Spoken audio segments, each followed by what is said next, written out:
जय श्री कृष्णा। ओम नमः शिवाय। आपका हमारे चैनल कहानी टाइम में स्वागत है। दोस्तों, आज की कथा मांसाहार पुण्य है या पाप, इसी संदर्भ में है।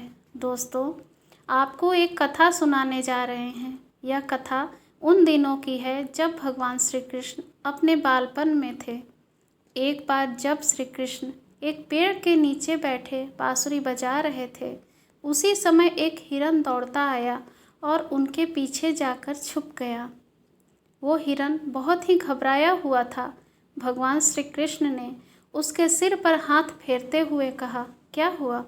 तुम क्यों छुप रहे हो? उसका पीछा करते हुए एक शिकारी भी वहां आ पहुंचा और बोला, यह मेरा शिकार है, इसे मुझे दे दो, इस पर मेरा अधिकार है।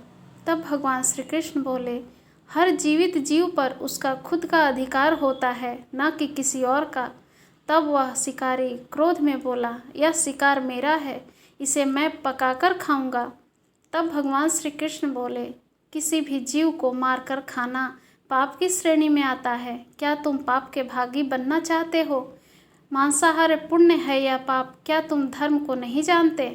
तब वह शिकारी बोला, मैं तुम्हारे जितना शिक्षित तो नहीं हूँ कि यह जानूं कि मांसाहार पुण्य है या पाप, पर मैं यह जानता हूँ कि जीव को मारकर खाना, इसमें कोई हर्ज नहीं। मांसाहार से तो एक तो वह जीव को जीव बंधन से मुक्त कर रहा है, फिर क्यों मांसाहार से मना किया जाता है?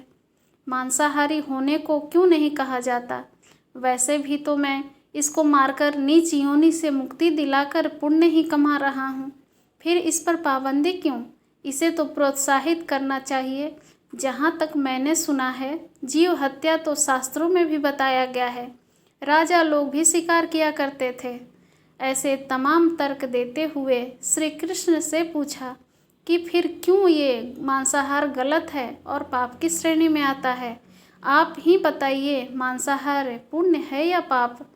भगवान श्री कृष्ण समझ गए कि इसकी बुद्धि मांस खाने के कारण तामसिक हो गई है और उसने सोचने और समझने की बुद्धि को भी खो दी है।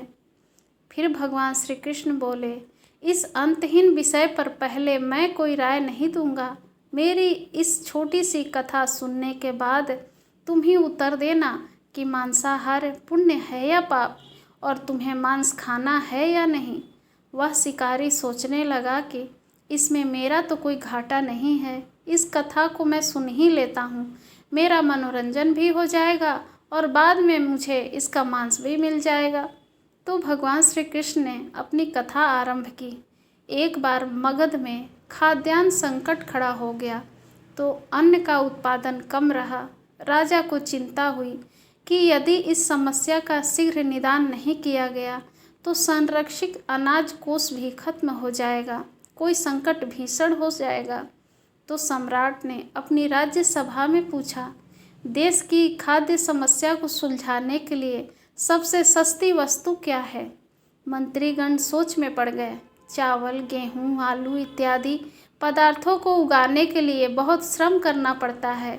वह तभी प्राप्त होते हैं जब प्रकृति का प्रकोप न हो। ऐसे में तो कुछ सस्ता हो ही नहीं सकता। तभी शिकार का शौक रखने वाले एक मंत्री ने सोचा कि यही उत्तम अवसर है, क्यों ना अंधाधुंध शिकार के लिए राजा की अनुमति ले ली जाए।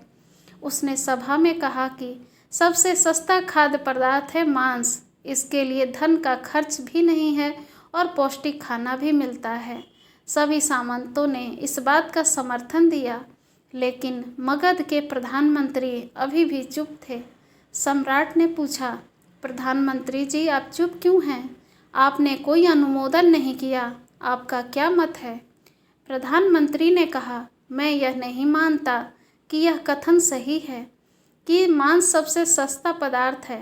फिर भी इस विषय पर मैं अपने विचार आपके सामने कल रखूँगा। प्रधानमंत्री उसी रात मांसाहार का प्रस्ताव रखने वाले सामंत के घर पहुँचे। सामंत ने इतनी देर रात प्रधानमंत्री को अपने घर आया देख एक तो वो घबरा गया, किसी अनिष्ट की आशंका से वह कांप गया। प्रधानमंत्री ने कहा, संध्या को महाराज बीमार हो गए, उनकी हालत बहुत ही खराब है। राजवैद्य ने कहा है कि किसी शक्तिशाली देह का 2 तोला मांस मिल जाए तो उनके राजा के प्राण बचा सकते हैं। आप महाराज के सबसे विश्वास पात्र हैं, इसलिए आपसे योग्य कौन होगा। इसके लिए आप जो भी मूल्य लेना चाहें ले सकते हैं। आप कहें तो इस काम के लिए मैं आपको 1 लाख स्वर्ण मुद्राएं भी दे सकता हूँ। एक बड़ी जागीर भी आप मांग सकते हैं। बस आप अपनी इच्छा कहें, मैं कटार से आपके हृदय को चीरकर बस 2 तोला मांस निकाल लूँगा। यह सुनकर सामंत के चेहरे का रंग फीका पड़ गया। वह सोचने लगा, जब जीवन ही नहीं रहेगा तो लाख स्वर्ण मुद्राओं का मैं क्या करूँगा, और बड़ी जागीर भी किस काम की आएगी। वह झटपट अंदर भागा और अपनी तिजोरी से 1 लाख स्वर्ण मुद्राएं लेकर आया। मुद्राएं देकर उसने प्रधानमंत्री के पैर पकड़ लिए और गिड़गिड़ाते हुए बोला, श्रीमंत, मैं आपकी 1 लाख मुद्राओं में अपनी 1 लाख मुद्रा और मिलाता हूँ। इस पैसे से आप किसी और सामंत के हृदय का मांस खरीद लें, किंतु मुझे जाने दें। यह बात किसी और को पता न चले, मैं आपसे आग्रह करता हूँ। प्रधानमंत्री जी यह समझ चुके थे। वह उसे थोड़ी और मानसिक पीड़ा देना चाहते थे। प्रधानमंत्री ने आगे कहा, सामंत, आप शरीर से बलिष्ठ हैं, आपकी कद काठी महाराज से मिलती जुलती है, इसलिए राज वैद्य ने खास तौर पर आप ही का नाम लिया है। आपके दान से हमारे अच्छे राजा की जिंदगी बच सकती है। आप कहें तो मैं आपको प्रधानमंत्री का पद देने को तैयार हूँ और खुद आपकी कर्मचारी बनकर रहूँगा, पर प्रजा से हमारे राजा को न छीनें। सामंत तो फंसता हुआ दिख रहा था। उसने शरीर पर अंग वस्त्र रखकर अपने जूते भी पहन लिए। जैसे ही वह वहाँ से भागने वाला था, वह तुरंत प्रधानमंत्री के पैरों में लेट गया। उसने याचना की, प्रधानमंत्री, मैं इसके योग्य नहीं हूँ। जब प्राण ही नहीं रहेंगे तो प्रधानमंत्री का पद का या राजा का सिंहासन भी मिल जाए तो मैं क्या करूँगा। आप चाहें तो मेरा सब कुछ ले लें, पर मेरे प्राण न लें। मैं अपना ये भवन और सारा धन आपको सौंपता हूँ। रातों रात राज्य से निकल जाऊँगा। इतना कहकर वह अपने घोड़े की ओर भागा और जैसे ही अपना घोड़ा गांठने लगा, आवाज़ आई, अभी अभी अपने पीछे गए तुम अपने परिवार को भी छोड़े जा रहे हो। सामंत बोला, मेरे प्राण से प्रिय कुछ भी नहीं है। जब जीवन ही नहीं रहेगा तो कुटुंब का क्या करूँगा। जीवन रहा तो ऐसे ही सुखी रह लूँगा। इतना कहकर घोड़े पर छलांग लगाकर भी बैठ गया। वह अभी चलने को ही था, प्रधानमंत्री ने घोड़े की लगाम पकड़ ली। वह सामंत से बोले, भागने की ज़रूरत नहीं है, आप आराम से घर पर ही रहो, मैं किसी और का प्रयास करता हूँ। यह कहकर प्रधानमंत्री वहाँ से चले गए। पर ही दिन राज्यसभा में सभी सामंत समय से पहले ही पहुँच गए। सभी यह जानना चाहते थे कि राजा स्वस्थ हैं कि नहीं, लेकिन कोई भी किसी से भेद नहीं खोल रहा था। सबको राजवैद्य की तलाश थी, उनसे ही उन्हें कुछ सूचना मिल सकती थी। प्रधानमंत्री ने सैनिकों को आज्ञा दे रखी थी कि जब तक महाराज राज्यसभा में न आए, किसी भी सामंत को भी महल से बाहर जाने की आज्ञा नहीं है। राजा सभा में अपनी चिर परिचित गति में आए और अपने सिंहासन पर आकर बैठे। सभी सामंतों ने देखा, कहीं से भी राजा उन्हें अस्वस्थ नहीं लगे। उन्हें तो कुछ भी नहीं हुआ था। प्रधानमंत्री ने उनसे झूठ क्यों बोला। हर सामंत के मन में यही विचार चल रहा था, पर कोई भी किसी और से कुछ भी नहीं बोल रहा था। तभी प्रधानमंत्री ने राजा के समक्ष 1 करोड़ स्वर्ण मुद्राएं रख दी। राजा ने पूछा, ये स्वर्ण मुद्राएं किसके लिए हैं और कहाँ से आई हैं। प्रधानमंत्री ने कहा, 2 तोले मांस के लिए इतनी धनराशि जुटाई है, पर मांस ना मिला। अपनी जान बचाने के लिए सामंतों ने यह मुद्राएं दी हैं। अब आप ही विचार कीजिए, मांस कितना सस्ता है। राजा को बात समझ में आ गई। उन्होंने प्रजा को अतिरिक्त परिश्रम करने का निवेदन किया और राजा के अनाज भंडार में से अनाज निकालकर श्रमिकों को दिया गया। उन्होंने पौष्टिक सब्जियों की खेती का तुरंत आदेश दिया। वह 1 करोड़ स्वर्ण मुद्राएं इसी कार्य के लिए और श्रमिकों के कल्याण के लिए खर्च की गईं। ऐसे साग सब्जी तेजी से उगी, जिससे प्रजा का कल्याण भी हुआ और पौष्टिकता भी मिली। कुछ समय बाद मौसम अनुकूल हुआ और खेती लहलहाने लगी। इस प्रकार राज्य से खाद्य संकट दूर हुआ।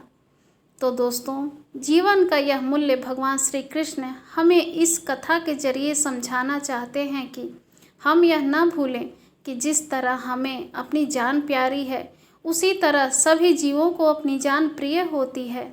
अपने दिल से जानिए पराये दिल का हाल। यदि संसार के संबंधों से मुक्त करने का तर्क सही है, यदि जीव हत्या जीव को संसार बंधन से मुक्त करने का तरीका है, तो अत्याचारी द्वारा किया गया नरसंहार भी मान्य है। वह भी यह तर्क दे सकते हैं कि वह लोग जीवन के कष्ट से आप लोगों को मुक्त कर रहे हैं। अगर उसके लिए वह जीवन बोझ होता तो कभी भी अपनी जान बचाने के लिए संघर्ष नहीं करता, आपसे भागता नहीं। जो आपके सामने असहाय हो जाता है, उसे प्राण गंवाने पड़ते हैं। जिन जीवों को मारकर आप और हम खा रहे हैं, उन्हें तो प्राण बचाने का अवसर भी नहीं मिलता। बर्बरता सिर्फ वही नहीं है जहाँ सिर्फ मानव रक्त बहता है। बर्बरता उसे भी कही जाती है जहाँ स्वार्थ के लिए किसी जीव की हत्या कर दी जाए। हम अंत समय में जिंदगी भर के पापों के लिए जिंदगी भर सुकर्म करने की कोशिश करते हैं, परंतु हम यह भूल जाते हैं कि जब वह जीव हमारे लिए काटा गया और हमारे लिए तड़पा, उसका श्राप हमें जीवन में ही नहीं बल्कि अगले जीवन तक नहीं छोड़ता। परमात्मा से यह ज्ञान पाकर शिकारी परिपूर्ण हो गया और उसे ज्ञान की प्राप्ति हो गई और वह जान गया कि महानता जीवन लेने में नहीं बल्कि जीवन देने में है। शिकारी भगवान के हाथ जोड़कर वहाँ से चला गया और उसने कसम खा ली कि वह अपने संपूर्ण जीवन में किसी को भी कभी चोट नहीं पहुँचाएगा। धन्यवाद दोस्तों, वीडियो के अंत तक बने रहने के लिए। वीडियो कैसी लगी कमेंट में ज़रूर बताइएगा। पसंद आई हो तो लाइक, सब्सक्राइब और शेयर ज़रूर कीजिएगा।